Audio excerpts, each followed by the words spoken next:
Halo para pemirsa Suyanto.id, ketemu lagi. Mudah-mudahan Anda selalu sehat walafiat. Masih bersama channel pendidikan Anda, Suyanto.id. Ini sebuah channel untuk berbagi ilmu, pengetahuan, dan juga untuk belajar sepanjang hayat. Nah, kali ini di episode pertama, ini kita akan belajar mengenai filsafat ilmu.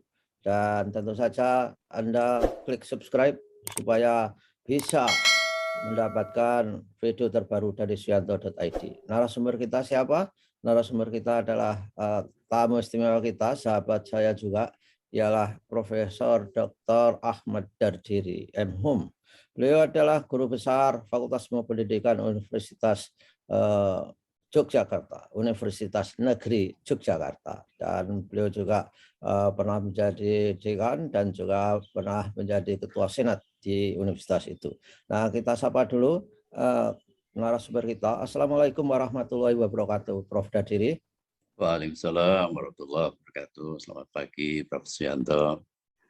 Sehat ya. Jadi Alhamdulillah sehat. alhamdulillah.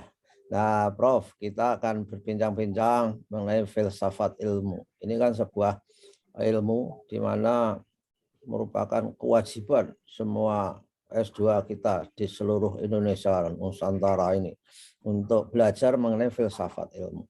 Mudah-mudahan dengan filsafat ilmu itu mungkin message-nya adalah supaya mereka tidak gampang belajar ilmu sesat kali ya. Jadi apa sebetulnya filsafat ilmu, Prof? Gimana, Prof?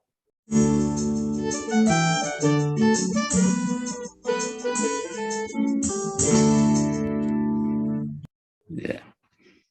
Baik, terima kasih para pemirsa. Banyak sebetulnya pandangan-pandangan tentang apa itu filsafat ilmu, karena memang filsafat itu spekulatif ya, jadi bergantung pada spekulasinya para filsuf. Tapi ada beberapa yang mau saya sampaikan tentang apa itu filsafat ilmu. Sederhananya itu filsafat ilmu itu menjawab pertanyaan apa itu ilmu. Ya. Jadi apa itu ilmu? Jawabannya itu filsafat ilmu. Filsafat seperti apa itu kebudayaan? Jawabannya filsafat kebudayaan. Jadi sebuah ya. Jadi itu nanti akan menjelaskan apa ilmu itu, dan ilmu itu tentu kan banyak sekali. Sehingga filsafat ilmu itu juga akhirnya melahirkan filsafat-filsafat yang spesifik itu, Bro. Benar nggak? Misalkan ada filsafat kebudayaan, filsafat olahraga, filsafat macam-macam yang lain. Apa benar begitu? Spekulasi saya. Ya. Jadi kalau filsafat ilmu memang dibatasi ilmu pada umumnya. Ilmu secara umum. Ilmu secara umum. Nanti kalau sudah dikaji tentang apa itu ilmu secara umum, baru masuk ke filsafat ilmu khusus. Misalnya apa itu filsafat, misalnya filsafat fisika, filsafat biologi, filsafat kebudayaan. Gitu, Prof. Ya. Lalu kalau filsafat ilmu, kalau saya menjelaskan kepada anak SMA atau mahasiswa S1 atau mahasiswa S2, secara singkat apa itu sebetulnya by definition? Yaitu sebuah kajian yang membicarakan apakah ilmu itu sangkan paraning seperti apa, kemudian prosesnya apa, produknya apa, begitu enggak itu? Gimana, Prof? Iya. Jadi memang filsafat ilmu itu akan melihat ilmu secara filosofis ya.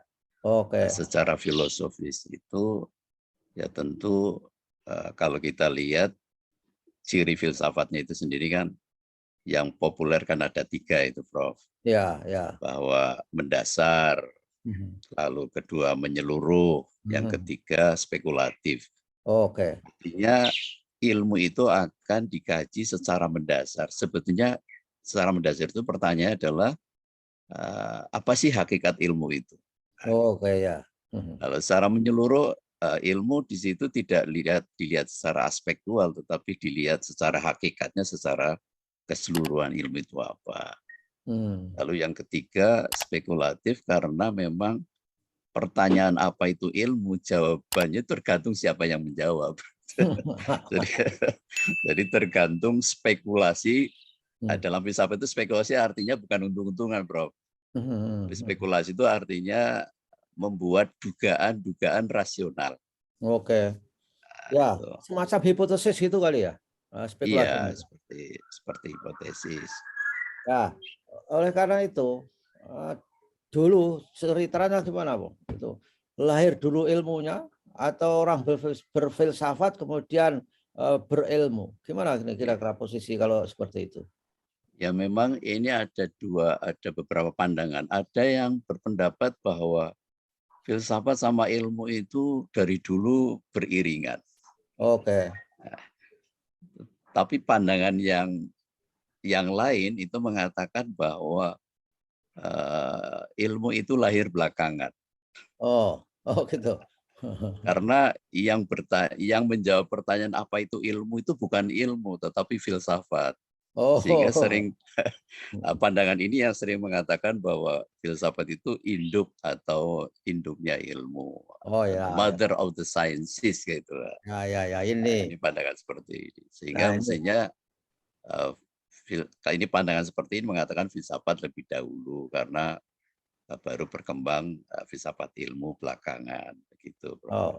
Tapi juga ada pandangan bahwa ilmu itu ada, lalu mungkin dijustifikasi dengan filsafat. Adakah begitu?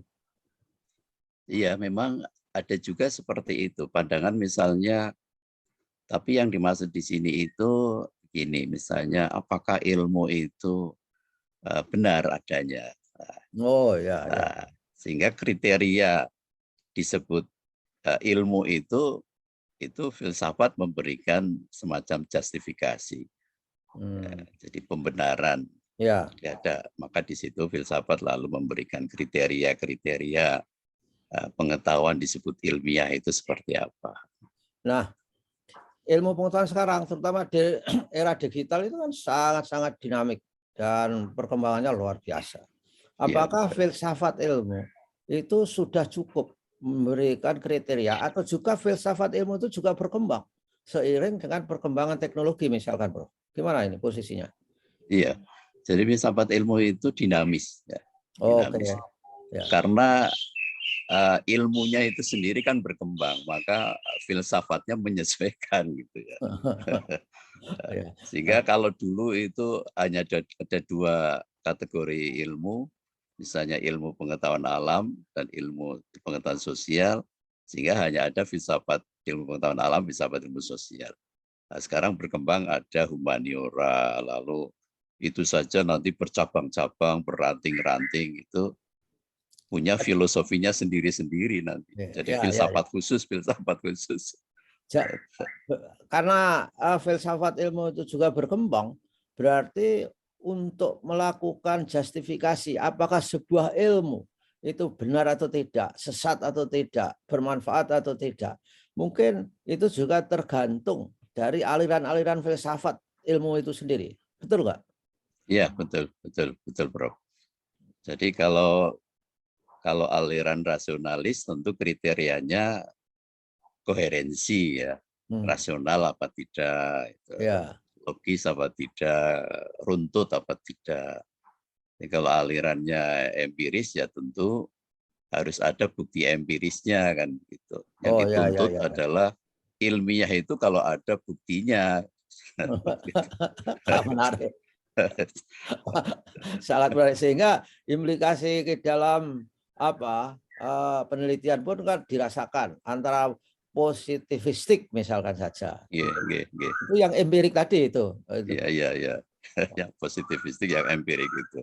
Luar biasa itu. Sekarang filsafat ilmu sendiri, adakah ruang untuk berdiskusi melalui riset misalkan, riset mengenai filsafat ilmu, ada nggak itu di dunia seperti itu? Sebetulnya ya memang ada, cuma perkembangannya tidak sehebat kajian ilmu-ilmu sendiri ya. Kalau filsafat ilmu biasanya melihatnya ini paradigmanya.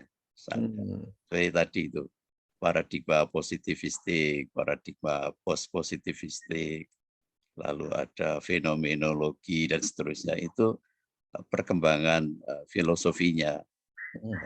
Jadi paradigmanya yang berkembang. Oh, berarti memang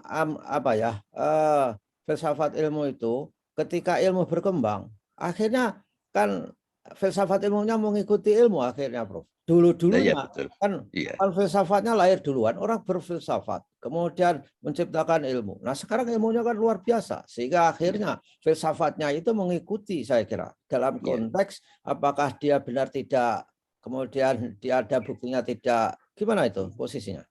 Iya. Jadi mengapa filsafat ilmu itu mengikuti, karena filsafat ilmu itu kalau menurut salah satu referensi itu kan kajian tentang apa yang dikaji oleh ilmu. Oke. Ya, sisi ontologinya ya kan. Ontologi ya. Ya, lalu cara kerja ilmu atau metode ilmiahnya seperti apa. Lalu manfaatnya, kira-kira aksiologisnya itu kan berkembang. Setiap ilmu setiap ilmu kan berkembang. Jadi kajiannya sudah berkembang. Sudah mungkin semakin spesifik, makin diversifikasi ya gitu ya, makin macam-macam. Metodenya, meskipun metodenya secara umum itu relatif sama ya. Artinya biasanya ilmu empiris khususnya itu selalu menuntut dua metode kan. Induksi, deduksi secara saling melengkapi gitu. Jadi istilah deduksi itu dulu-dulunya memang itu miliknya filsafat ilmu. Bukan, saya ngertinya, saya nggak tahu filsafat ilmu. Saya berterima kasih bisa bicara dengan Prof. Dadiri. Ngerti saya itu adalah ketika saya belajar metodologi penelitian misalnya. Tapi sebelum itu ternyata filsafat ilmu sudah bicara deduktif, induktif gitu. Betul, Prof? Iya, betul, Prof. Jadi memang metode filsafat itu kan metode penalaran sebetulnya. Orang mau membuat kesimpulan, itu titik tolaknya dari mana? Kalau titik tolaknya dari sebuah prinsip umum, selalu ditarik ke hal yang khusus. Misalnya semua orang membutuhkan udara. Oh, kalau begitu saya juga butuh udara. Itu cara berpikir deduktif seperti itu. Kalau induktif kan kebalikannya, dari kasus-kasus khusus, lalu disimpulkan secara umum. Kalau seperti ini, misalnya besi, kalau dipanasi memuai, gitu ya, tembaga memuai, jadi semua logam kalau dipanasi memuai. Ini kan cara berpikir induktif. Dulu kalau salah ingat, saya dulu S1 diajari itu seperti menggunakan premis-premis, aksioma segala macam itu. Itu saya kira betul begitu nggak itu, Prof? Iya, betul. Jadi ada memang nanti pada saat membicarakan aspek epistemologis itu nanti ada postulat, ada asumsi gitu ya. Wah, luar biasa. Baiklah, Prof. Ini saya kira ini baru perkenalan ini kepada para pemirsa. Sangat menarik. Saya juga sedang belajar. Yuk kita sama-sama belajar dengan Profesor Dadiri. Insya Allah minggu depan kita ketemu lagi. Terima kasih, Prof, atas kehadirannya. Sama-sama, Prof. Ya, semoga sehat walafiat dan amin. Ketemu lagi minggu depan. Wassalamualaikum warahmatullahi wabarakatuh. Waalaikumsalam warahmatullahi wabarakatuh.